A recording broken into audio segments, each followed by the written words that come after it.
During the time I was in the service, from the time I was drafted, I went to Camp Grant. And the first thing they tell you is don't volunteer for anything.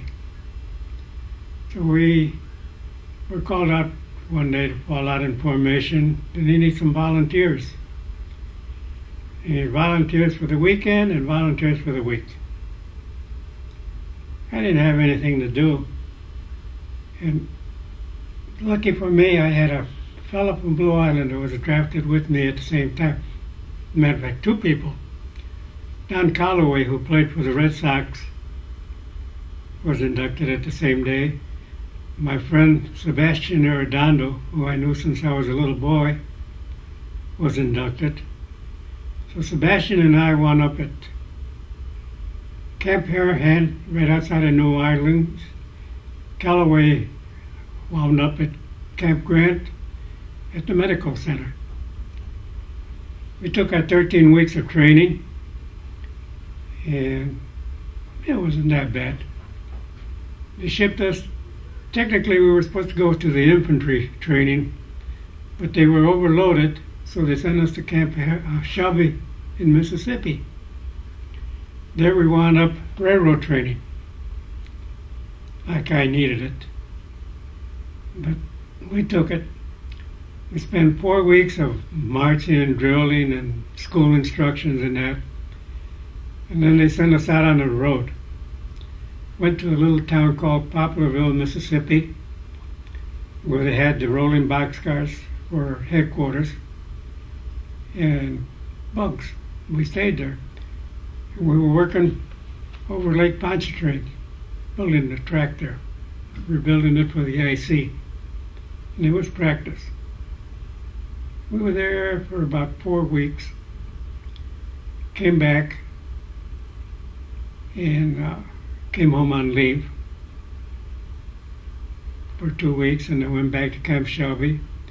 From there, the following week, they shipped me to Camp Reynolds in Pennsylvania, which meant that I was going to go overseas.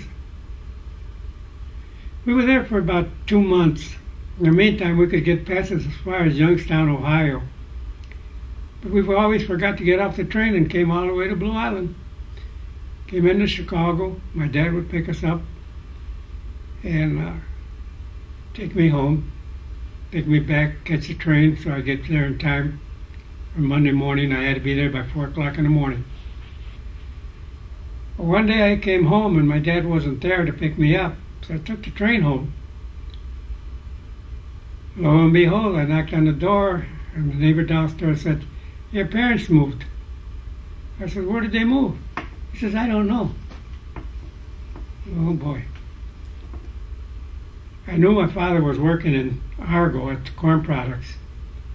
So I gambled and I called your grandmother. We weren't married yet. And I asked if she knew where my parents had moved to. She said no. So I said, I'm going to gamble. I took a cab and went to Summit. And I knew some friends there, so I went over there. I says, "Have you heard from my mother and dad?" He says, "Yeah, they live right down the street over there by on the other side of 63rd Street. He said, "Okay." So I walked over there. Sure, they were there. And I stayed there, went back to camp. Well, the following week, I went overseas. Took the Queen Elizabeth. And lo and behold, two famous people were on board. Joe Louis, the boxer, and Sugar Ray Robinson, the welterweight. And it took us 5 days to get across. Got there, they shipped us to a little town called Kingston. And they gave us a big row of apartments to take over, and we stayed there. About a week later, I went into town. I fell in love with the town because it had a big meadow. Small town, smaller than Blue Island. Had one pub, one little restaurant that had fish fries called Fish and Chips, and a regular restaurant and a little grocery store. I met some wonderful people there. And they had been through heck too, with all the bombardment. We got to be good friends. And they showed me the neighborhood and everything. And we used to sit in the meadow, go over there and get a cone, because they pack them in newspaper, make a cone, pack the potato chips and the fish and chips. We'd sit in the lawn and eat it. They had a carnival a week later, and we'd go to the carnival. But I had to keep an eye on my boy, Sebastian Arredondo, because he'd get lost. He'd be chasing somebody all the time. I had to get him to camp before he got court-martialed. In August, I was shipped overseas to France. We landed at Le Havre. Our mission there was to repair barges. We did that. Then they sent us to Rouen. They had no actual jobs for us. They just kept sending us all over. We built cranes in Rouen. And then came the big theory. And everybody laughs at this one. I was born in Mexico, raised in the United States, and became a citizen in Brussels. My kids always wonder, what's their nationality? And the only reason I became a citizen in Brussels is because the Army said that I had earned the right to be a citizen of the United States, to go to the Brussels embassy and take my oath.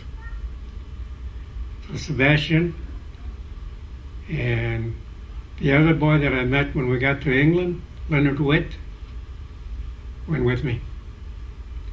Since Leonard knew the town I was from, Sebastian knew me since I was a little boy. They could verify me. We went, got my citizenship papers, came back. We volunteered for one more duty. It was a hazardous duty. We did it for 3 days till they got organized. Came back.